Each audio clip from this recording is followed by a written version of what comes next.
이어서 다시 한번 살펴보도록 하겠습니다.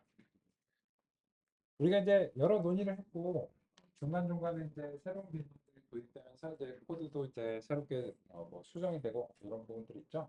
그래서 제가 이제 이 데이투 노트북은 공유 폴더에 그 자동으로 공유가 되고 있습니다. 저장될 때마다 자동으로 갱신되고 있고 제가 전체적으로 커널을 재시작을 해가지고 위에서부터 쭉 다시 모두 실행해서 문제가 없도록 정리를 해놨습니다. 그래서 만약에 이제 좀 그 코드 이제 실행과 관련해서 중간중간에 이제 수정한 부분이 많으면 한 번씩 이렇게 다듬어 주시면 이제 좋습니다. 안 그러면은 지금은 되는데 나중에 실행했을 때 이게 중간에 잘 안 될 수도 있거든요. 그래서 이제 좀 정리를 이제 하면서 그래서 이제 아까 우리가 KN의 원리를 살펴봤고 현재 이제 이웃의 개수가 1이니까 거기에 대해서 이제 어떻게 이제 예측을 했는가 그런 점과 관련해서 살펴봤습니다. 그런데 혹시 이제 잘 안 되시거나 어려운 점 문제가 있으시면 이제 지금 잘 해주시는 것처럼 알려주시고요. 그런데 이제 지금 랜덤 스테이트 1의 상황에서 이 두 번째 표본에 대해서는 벌시 컬러로 예측을 했고 여기에 대해서는 이제 얘가 이제 어, 최근접 이웃이 되면서 그렇게 됐다는 사실을 잘 알았습니다. 그런데 여기서 이제 랜덤 스테이트를 0으로 다시 한번 복원을 시켜 보겠습니다. 이거는 이제 이 하나의 셀에서 전체적으로 완결성 있게 됐으니까 이제 다른 셀을 실행하실 필요는 없고 그냥 요거만 바꾸신 다음에 다시 이제 실행하시면 되겠죠. 그런데 이제 이미 예상하신 것처럼 랜덤 스테이트 0번으로 하게 되면 얘가 완전히 진영을 바꿉니다. 그죠? 버지니카로 진영을 바꾸게 되고 그거는 이제 이 시각적으로 보시면 아까 초록색이었던 애가 훈련 데이터에 이렇게 파란색이 포함이 되면서 공교롭게도 하필이면은 얘가 파란색이랑 가까운 거예요. 대체로는 초록색 영역에 깊숙이 들어와 있다고 평가가 되는데 그래서 이런 것들이 그 소위 말해서 이상치입니다. 근데 이런 이상치는 비정상이라고 할 수는 없을 것 같아요. 그냥 있을 수 있는 거죠. 있을 수는 있는데 우리의 그 대략적인 경계로 봤을 때는 야 요거는 요렇게 조금 그렇다 이런 느낌이 있잖아요. 그죠? 근데 이런 이상치가 지금 훈련 데이터에 포함이 되는가 안 되는가에 따라서 휘딱휘딱 진영이 바뀌니까 그래서 이거를 스트래티파이를 한다고 해도 여전히 랜덤 스테이트를 바꾸는 거에 성능에 영향을 받을 수밖에 없습니다. 그죠? 그래서 이런 이상치에 덜 민감하도록 하기 위해서 우리가 어떻게 해야 되냐는 거죠. 여러 가지 이제 방법이 있는데 알고리즘 쪽에서는 이런 방법이 있을 수 있습니다.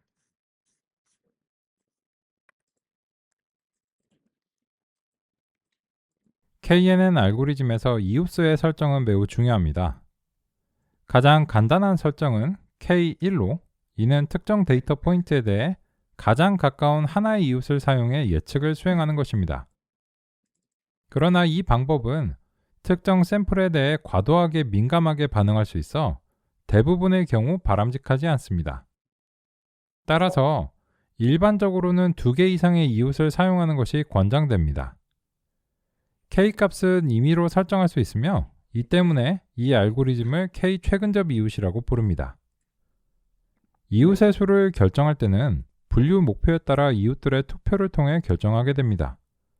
이때 다수결 원칙에 따라 가장 많은 표를 얻은 클래스를 선택합니다. 동점의 경우를 방지하기 위해 종종 이웃의 수를 홀수로 설정합니다. 하지만 이웃의 수를 짝수로 설정하는 것도 가능하며 이 경우 클래스의 표수가 동일할 때는 타이브레이커 규칙이 필요합니다. 가장 간단한 타이브레이커는 동점인 클래스 중 하나를 무작위로 선택하는 것입니다. 보다 정교한 접근으로는 가까운 이웃에 더 높은 가중치를 부여하여 동점을 해결하는 방식을 적용할 수 있습니다. 이는 가까운 이웃의 영향력을 높여 동점을 방지하거나 해결하며 동점이 아닌 경우에도 거리에 따른 가중치가 결과에 중요한 영향을 미칠 수 있습니다. 그러면 간단한 얘기죠. 이런 얘기죠. 제일 가까운 이웃을 하나 뽑으면 세모인데 주변에 세 개를 뽑으라고 하면 제일 가까운 건 여전히 세모지만 그 다음으로 가까운 것들이 동그라미가 두 개인 경우에는 동그라미로 하는 게 다수결의 원칙에 맞겠죠. 그죠? 이렇게 하면은 이상치에 조금 덜 민감해질 수 있다는 겁니다. 지금의 경우가 그런 가능성이 있어 보입니다. 왜냐하면 지금은 파란색이긴 한데 만약에 우리가 이웃의 개수를 3개로 하면 어떻게 될까요? 그러면 요거 하나는 파란색이지만 나머지 애들은 다 초록색이잖아요. 따라서 이상치에 덜 민감하도록 알고리즘을 설정해서 성능을 안정화시키는 게 필요할 수 있다는 겁니다. 그럼 한번 해보겠습니다. 하나만 바꾸시면 됩니다. 뭐만 바꾸면 될까요? 여기 neighbors가 k의 이웃의 수입니다. 즉 가독성을 위해서 제가 이제 이웃수라고 하는 것을 3 이렇게 설정하고 neighbors, number of neighbors란 뜻인데 이웃수 이렇게 이제 설정해 보겠습니다. 한번 이해하시고 난 다음엔 굳이 이런 변수를 도입할 필요는 없다고 생각하는데 처음이니까 처음에 한번 소개해 드릴 때는 좀 가독성을 고려해서 이렇게 이제 해보겠습니다. 그러면 다시 실행해서 확인해 보도록 하겠습니다.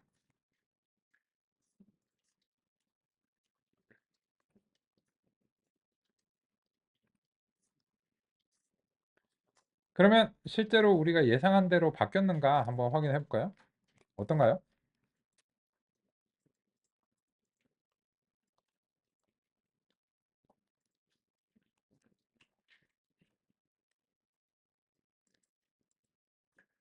초록색으로 다시 진영을 바꿨습니다. 그죠? 그래서 아주 이게 대단히 운이 없게도 하필이면은 이상치 옆에 있어가지고 원래는 이제 파란색으로 분류된데 야야 그건 아니지. 너는 깊숙이 초록색 안으로 들어와 있잖아. 근데 얘 하나 때문에 진영을 바꾸면 안 된다. 약간 이런 거죠. 이거 사랑하는 사람 때문에 북한에서 남한으로 전향하는 거 마찬가지죠. 다른 가족들은 다 북한 사람이고 남한 사람인데 그 상황에서는 나올 그런 주제잖아요. 비유하자면요. 근데 그렇게 하면 안 되고 현실적으로는 이 가족이 다 북한이야 남한 사람 아니야. 그래서 혹시 사랑하는 사람이 그렇다고 해도 그거 안 되지. 이렇게 이제 안정화시켜. 그래서 이렇게 이제 되게 되면은 랜덤 스테이트가 좀 바뀐다고 해도 그 이상치에 따라서 진영을 바꾸게 되는 경우가 이제 덜 생기면서 조금 더 성능이 안정화될 수 있다라고 하는 사실을 우리가 이제 살펴볼 수 있습니다. 이게 KNN의 원리이자 방법입니다. 잘 되시죠? 우리가 이제 아이리스 데이터를 선택한 이유가 무엇인가? 시각화가 가능한 정도로 저차원입니다.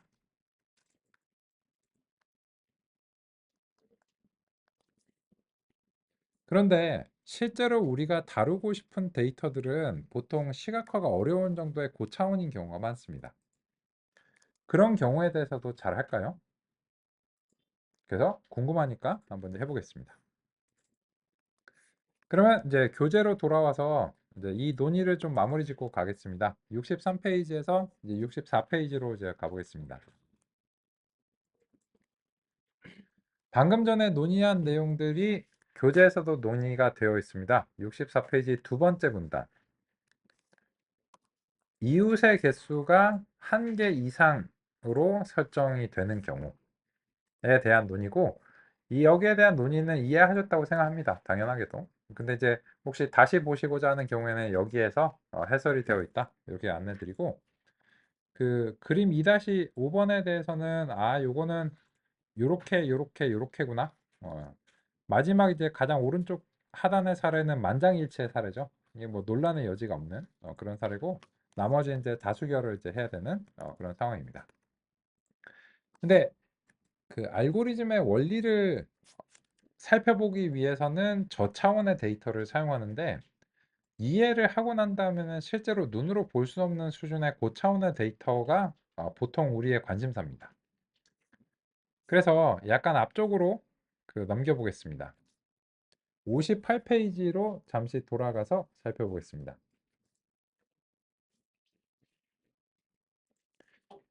여기서 이제 알고리즘들의 원리를 살펴보고 응용을 이제 하기 위해서 예제에 사용할 데이터셋들이 이제 소개되는데, 이 교재에서는 두 가지 스타일을 제시합니다. 첫 번째로는 작고 인위적으로 만든 것이며 알고리즘의 특징을 부각하고 이해하기 위한 용도. 그죠?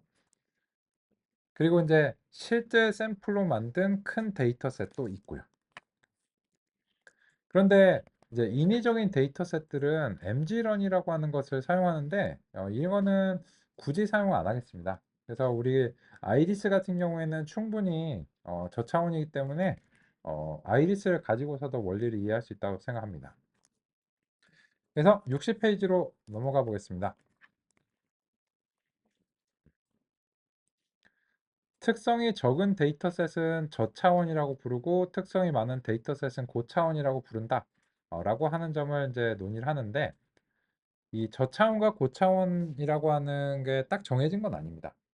그래서 이제 시각화가 가능한 정도면 저차원이라고 이제 부르고, 시각화가 거의 불가능에 가깝다라는 정도면 이제 고차원이라고 이제 하겠습니다. 그런데 이제 원리를 알아봤으니까 뭔가 실제 데이터셋을 한번 활용을 해보겠습니다. 그래서 첫 번째 사례는 60페이지 하단에서 제시가 되는 종양 데이터셋입니다. 이거를 적재를 해서 살펴보겠습니다. 역시나 공부용이죠. 실제 데이터이긴 한데요. 그래서 이제 통상적으로 이제 진행되는 거다 보니까는 이제 다음과 같이 이제 됐고요. 그러면 얘 같은 경우에도 확인을 이제 해보겠습니다. 그냥 하나로 합쳐서 확인을 한꺼번에 해버릴까요? 이거는 이제 내일 이후로는 뭐 더 이상 이제 말씀 안 드려도 될 것 같은데, 얘도 그냥 번치입니다.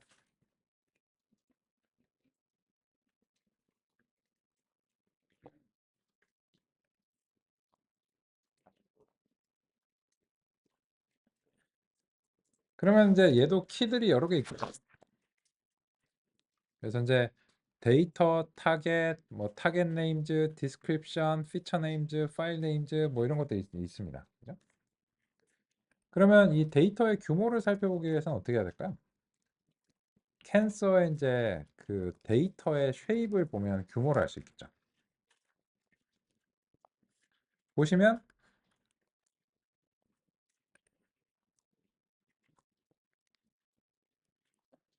S by N이라고 부를게요.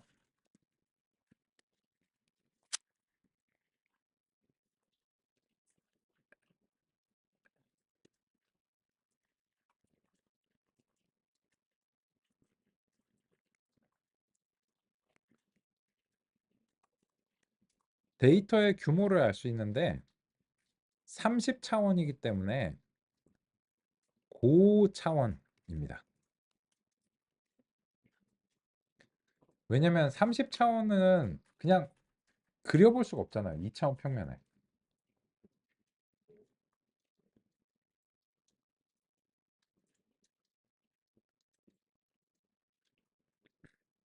그래서 상대적으로 굉장히 고차원인 데이터 셋입니다.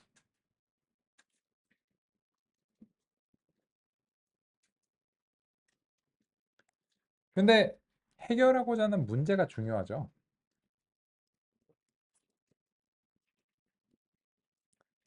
그래서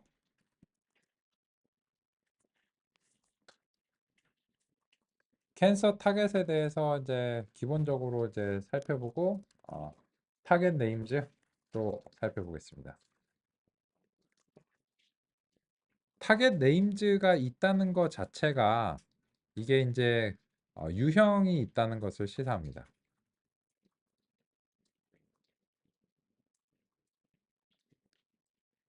0번은 말리그넌트고 1번은 비나인이라고 합니다.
원래 이제 캔서 타겟은 0번하고 1번 중에 이제 둘 중에 하나입니다.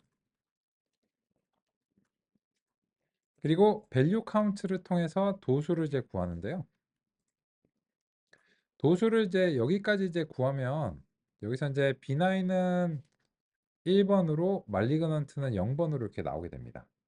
근데 여기에 대해서 0번하고 1번으로 나오면 이게 도대체 무슨 뭐가 0이고 1인지 잘 모르겠으니까 이제 리네임을 통해서 요 i 값이 0 또는 1 중에 이제 하나가 이제 들어올 거고 그런 경우에 타겟 네임즈에서 각각의 이제 대응되는 값으로 이제 바꾸도록 이제 했고 요거는 안 하셔도 되고 그냥 가독성을 위해서 한번 해봤습니다.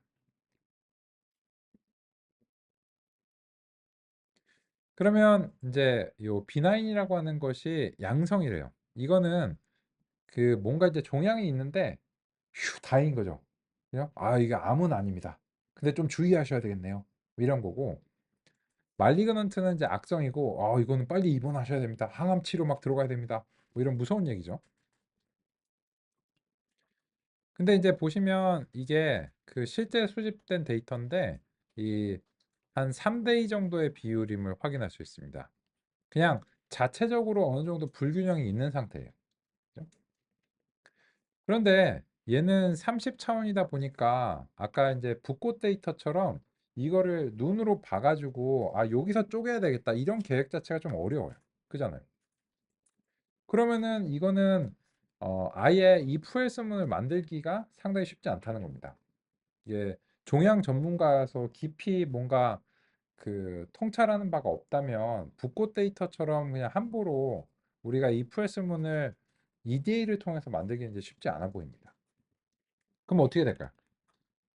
일단 지금 알고 있는 KNN으로 한번 해보는 겁니다. 근데 그러기 위해서는 또 뭘 하셔야 될까요? 트레인 테스트 스플릿도 하셔야 되겠죠. 그죠?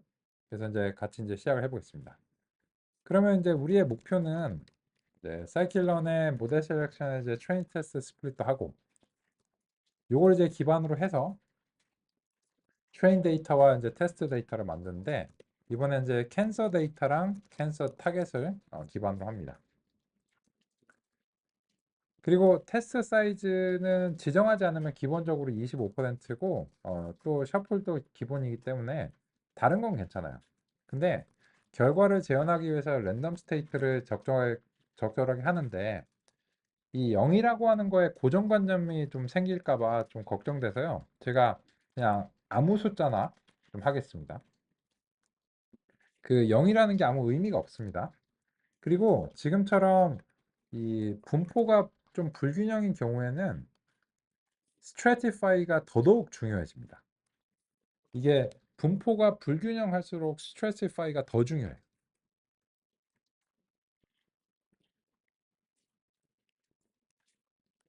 그래서 이제 다음 같이 이제 하고 요 스트래티파이를 하면은 이거는 확인할 필요도 없고 그냥 이제 훈련하고 시험 데이터의 이제 비율이 최대한 이제 원래의 3대 2 정도에 가까운 그런 비율이 이제 될 겁니다. 근데 이제 그 랜덤 스테이트는 제가 뭐 0으로 해도 되고 1로 해도 되는데 이게 그냥 0 이상의 정수면 된다는 의미에서 고정관념을 갖지 않도록 그냥 임의의 값으로 한번 설정해 봤습니다. 그러면 이제 우리가 원하는 건 뭐냐면 종양 분류 모형을 원합니다. 이게 우리의 목표예요. 그런데 그 목표를 달성하는 구체적인 알고리즘이 K-네이버스 클래시파이어인 거죠. 왜냐하면 지금 알고 있는 게 그거밖에 없잖아요. 그래서 이제 그 실제로는 임포트를 위해서 다 했기 때문에 다시 안 하셔도 상관없습니다. 상관없는데 그냥 완결성을 위해서 한번 정리하듯이 이렇게 이제 해볼게요. 그리고 아까 보시면 n네이버스 1은 너무 극단적이잖아요. 이상치에 너무 민감하게 반응하니까 이게 기본값이 5입니다. 그 기본값을 어떻게 알았어? 요 K네이버스 클래시파이어에 마우스 오버를 해보시면 이 비주얼 스튜디오 같은 데서는 그 API 문서를 자동으로 보여줍니다. 그죠? 그러면 이거는 제가 이제 마우스를 움직이면은 얘가 이제 사라지니까 여기서 말씀드릴게요. 엔데이버스가 정수값이고 5이어야 있죠. 이게 값이 할당이 되어 있으면 기본값이 있다. 그래서 이제 이게 기본값이 5고 지정 안 하시면 5가 되는데 그 이유에 대해서 이제 공감하시겠죠. 1은 너무 2, 3, 7 민감하니까 적당히 괜찮은 값으로 선택을 했고 왜 홀수로 선택했냐면 유형의 개수가 짝수인 경우에 동점이 발생할 수 있겠죠. 그래서 그 동점이 발생하지 않도록 홀수 값으로 하는데 짝수로 하셔도 돼요. 그 유형이 3개면 또 이제 짝수로 해도 동점이 발생 안 하기 때문에 해도 상관없는데 적당히 무난한 값으로. 그리고 나머지 뭐 여러 가지 설정들이 있는데 보통 이런 것들은 굳이 건드릴 만한 이유는 없는 편입니다. 그래서 이제 이 정도로 설정하고 한번 해보겠습니다. 그러면 이제 이 모형은 설정하자마자 바로 훈련하시는 걸 권장합니다. 이런 식으로. 그러면 이렇게 이제 하고 나면은 이제 그 훈련 점수랑 시험 점수를 뽑아 보겠습니다.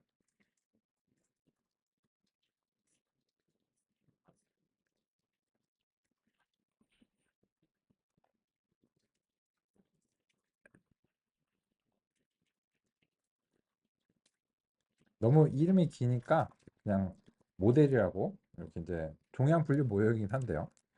이름이 너무 길어서 작성의 편의를 위해서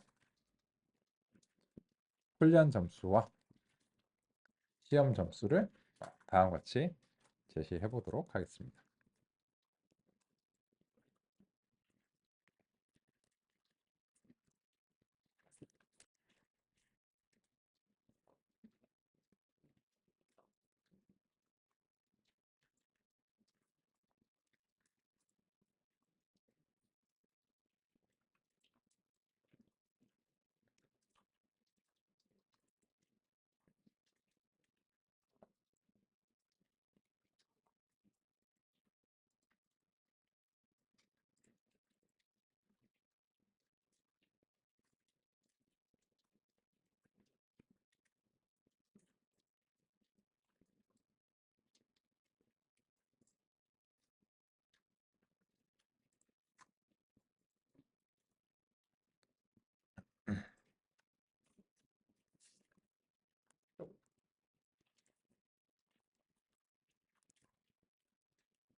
여기서 새로운 소식을 하나 전달드리겠습니다.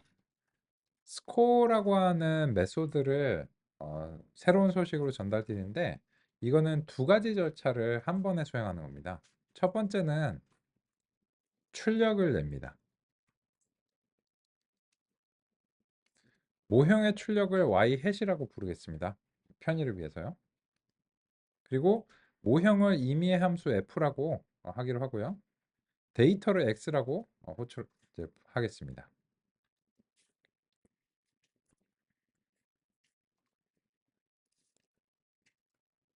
그러면 우리는 이제 예전에 어떻게 했냐면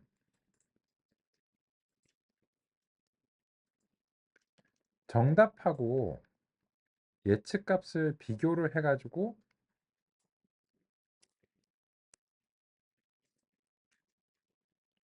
평균을 냈습니다. 그리고 이거를 채점이라고 불렀죠.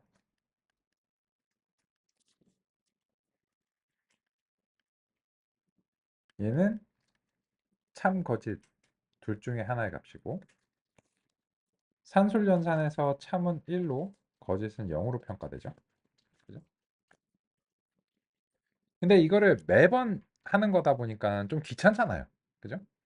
그래서 이 사이킬런에서 제공하는 모형들의 경우에는 평가를 용이하게 진행할 수 있도록 이 스코어라고 하는 편의 기능을 제공하고 위에서 평가해왔던 절차인 이 두 단계의 절차를 그냥 이 데이터와 타겟만 넘기면은 수행할 수 있도록 그냥 편의를 제공합니다. 근데 이거를 처음부터 쓰면은 좀 납득이 안 되실 수 있기 때문에 우리는 이제 이때까지는 이렇게 수동으로 해왔었는데 지금 이후로부터는 가능하면 이렇게 편의를 좀 도모하겠습니다.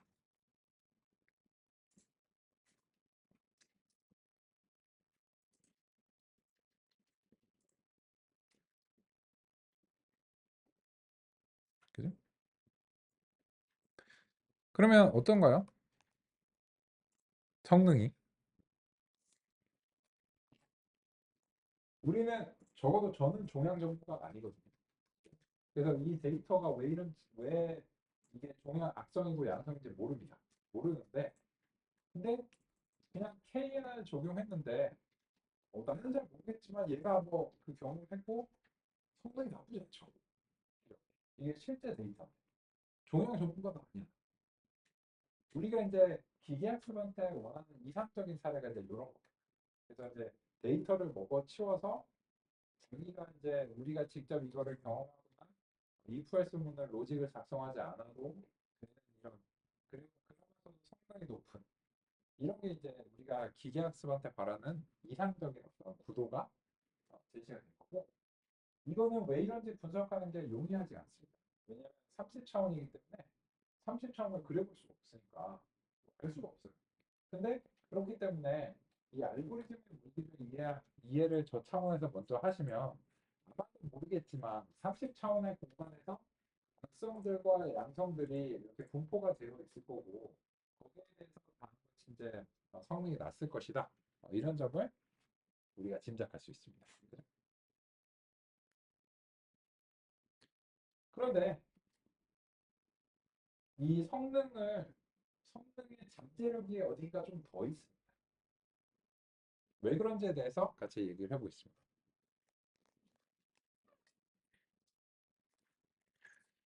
그러면 마찬가지로 캔서 같은 경우에도 이 캔서 프레임을 우리가 구성을 해보겠습니다.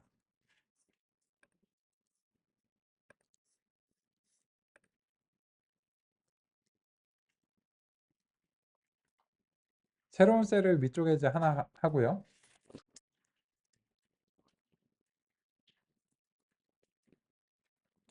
캔서 프레임을 이제 그 수행을 하고 종양의 유형과 관련해서 다음과 같이 이제 하고 이렇게 이제 보겠습니다.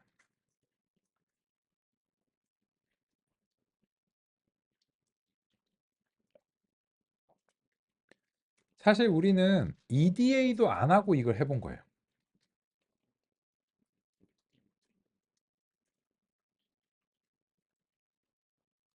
이상치가 있는지 따져보지도 않았어요.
같이 한번 볼까요?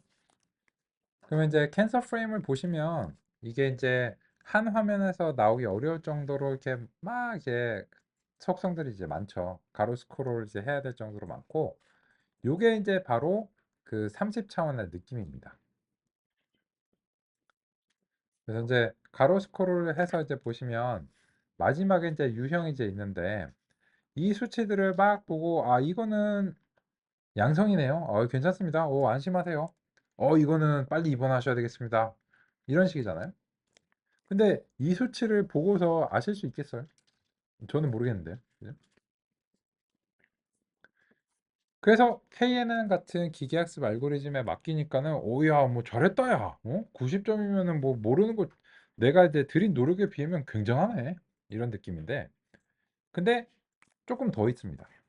이 알고리즘의 원리를 안다면 현재 이 데이터 자체가 KNN에 좀 불리하다는 사실을 알 수 있습니다.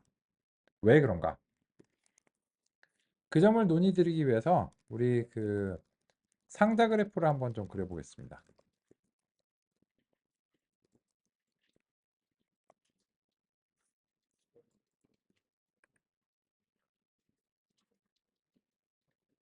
요 상자 그래프는 그 기초 통계량을 살펴볼 때 그 기초 통계량의 이제 시각화로 유용하다는 사실을 우리가 살펴봤었죠.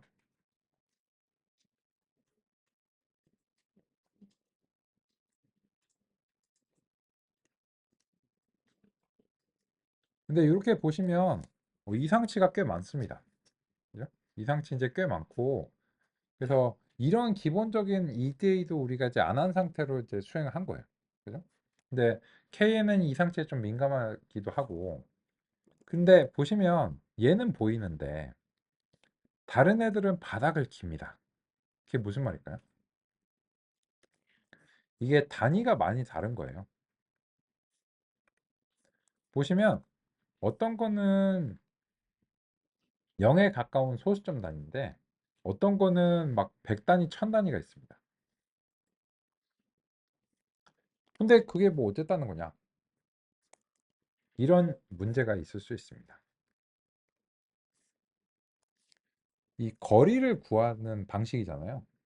근데 거리를 구하는데 이 서로 각 특성들의 단위가 다르면 거리가 왜곡될 가능성이 있습니다.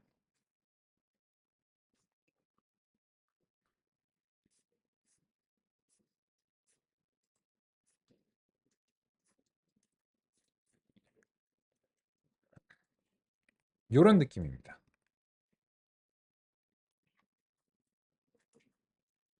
예를 들어서 x1은 단위가 되게 큰데 x2가 단위가 이제 작다라고 하면 x1의 변화량에 대해서 민감하게 반응하는데 x2에 대해서는 훨씬 덜 민감하게 반응하겠죠. 그래서 이런 것들은 x1 다시와 x2 다시로 서로 단위를 통일해 주는 게 필요할 수 있습니다.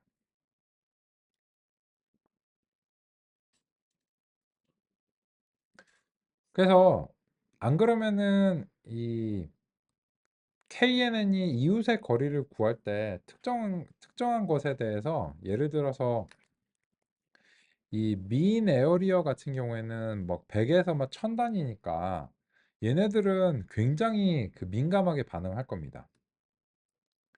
근데 이 단위라는 게 그렇잖아요. 1km라고 쓸 수도 있고 1000m라고 쓸 수도 있는 거잖아요. 그죠? 근데 이제 얘가 어떤 단위인지 모르는데 얘를 더 민감하게 받아들이면 안 되겠죠. 그럼 어떻게 해?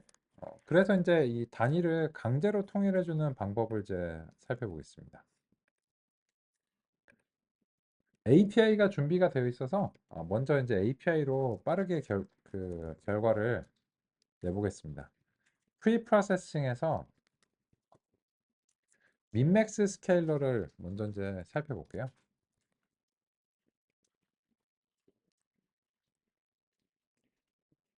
그래서 이제 캔서 데이터에 대해서 다음과 같이 수행하고 그리고 나서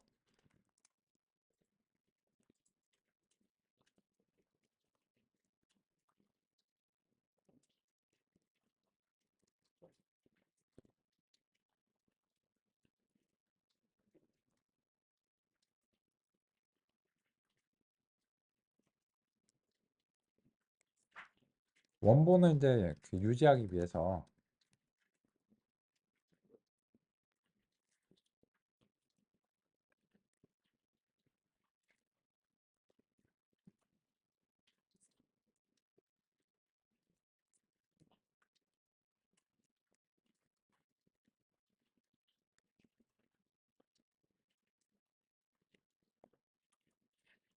다음과 같이 이제 해보겠습니다.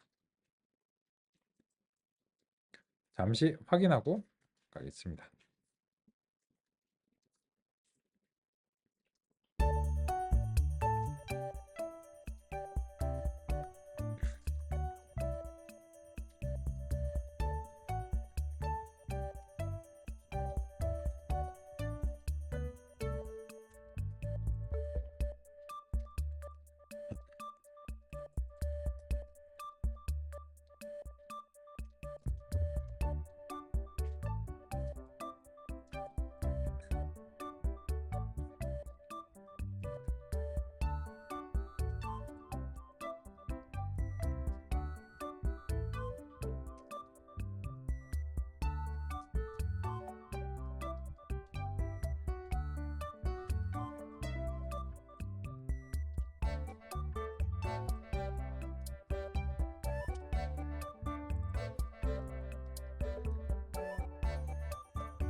보겠습니다.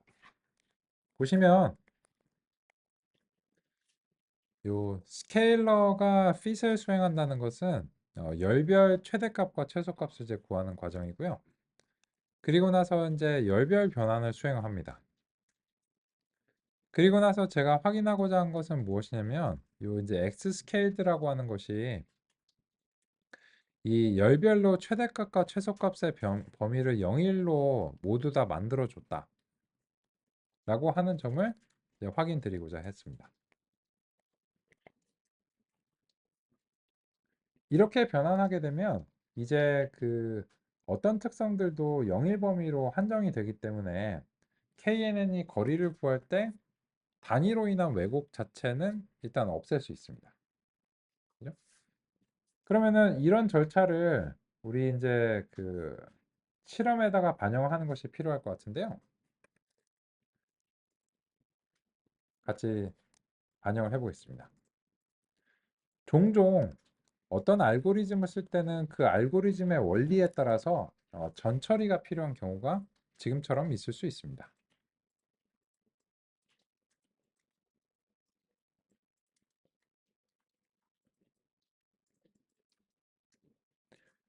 그런데 이 전처리를 수행할 때도 한 가지 유의하실 점이 있는 게 테스트 데이터는 그냥 미래의 데이터라고 간주하셔야 돼요.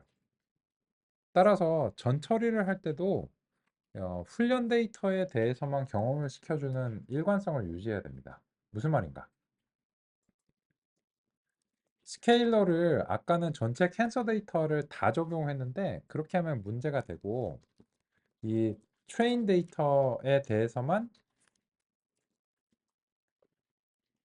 스케일러를 이제 경험시켜 주셔야 되고 그리고 나서 트레인 데이터와 테스트 데이터를 다음과 같이 이제 변환을 해줘야 되고 이게 이제 그 모형에 들어가기 전에 가공 작업이기 때문에 전처리라고 부릅니다.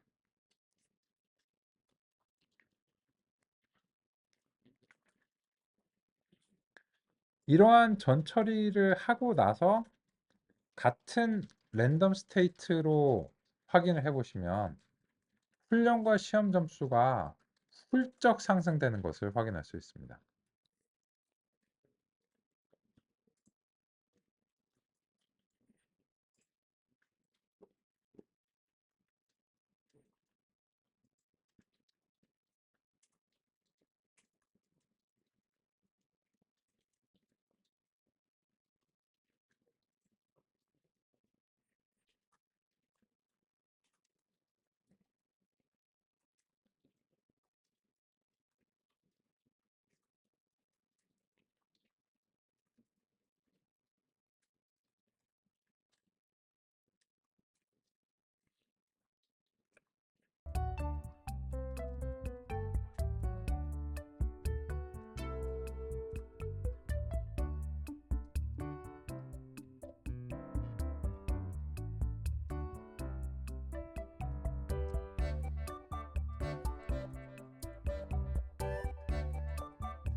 이제 보시면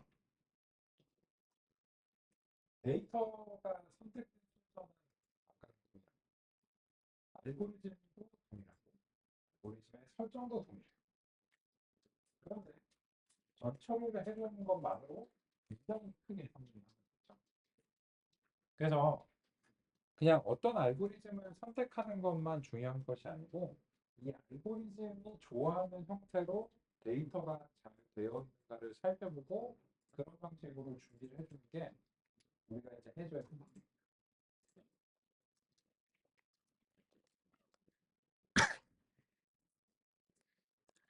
그러면 교재랑 싱크를 좀 맞춰보도록 하겠습니다. 교재에서는 이제 KN에 대해서 논의하면서 그런 얘기가 없습니다. 그냥 이제 바로 이제 수행을 하고 방금 전에 했던 부분하고 이제 싱크를 맞춰보자면 67페이지로 가보겠습니다.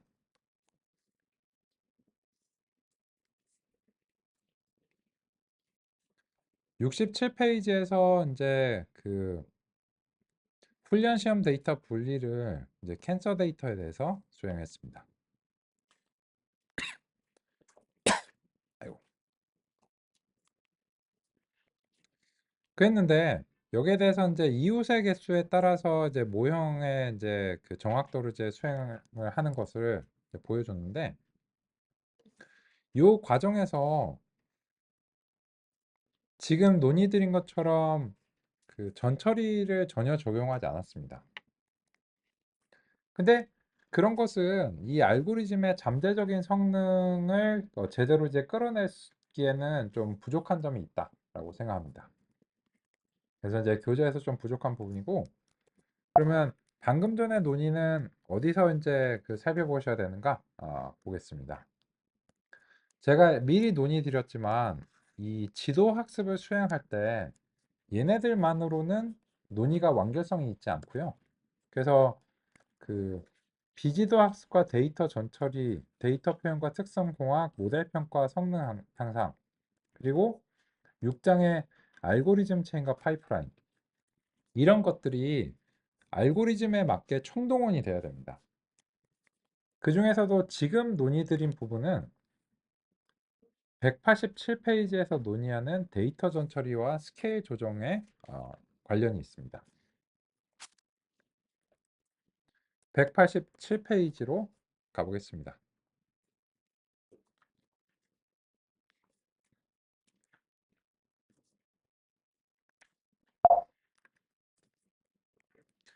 (187페이지) 상단에 보시면 앞장에서 본 신경망과 서포트 벡터 머신 같은 알고리즘은 데이터 스케일에 매우 민감하다, 이렇게 되어 있는데 얘네들만 그런 게 아니고 KNN도 보시다시피 그렇습니다. 상당히 민감할 수밖에 없죠. 근데 그냥 이거를 정리하는 말 자체는 맞는데 왜 그런가에 대해서는 좀 논의가 부족한 편이에요. 근데 왜 그런가에 대해서 알려면 그 알고리즘의 이제 구체적인 원리를 지금처럼 이제 살펴봐야 됩니다. 그래서 이제 그림 3-1번을 보시면 이 원본의 데이터가 뭐 이렇게 임의의 단위로 좀 쏠려 있어요. 근데 민맥스를 적용하면 영일 범위로 이제 딱 가둔다라고 하는 것을 이제 보여주는데 요거를 뭐 한번 해볼까요? 우리도. 그래서 이제 그 MG런을 굳이 의존하실 필요는 없고 그 X1이라고 하는 것을 뭐 적당한 교재 뭐 비슷한 느낌으로 뭐 10에서 뭐 20 범위에서 랜덤하게 좀 이제 획득을 해보겠습니다. 10에서 한 이제 20 범위에서 100개 정도 이제 포인트를 뽑고 X2는 뭐 20에서 40 범위에서 뭐 100개 정도 적당히 뽑고, 그죠? 그리고 이제 요 X를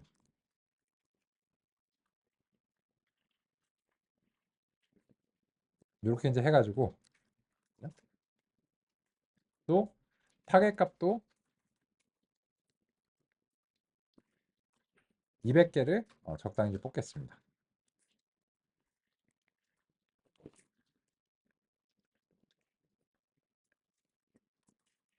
유형별 색상이지.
일단 이번 시간은 여기까지 살펴보고요. 이어진 내용을 쉬는 시간 쯤에 이어서 살펴보도록 하겠습니다.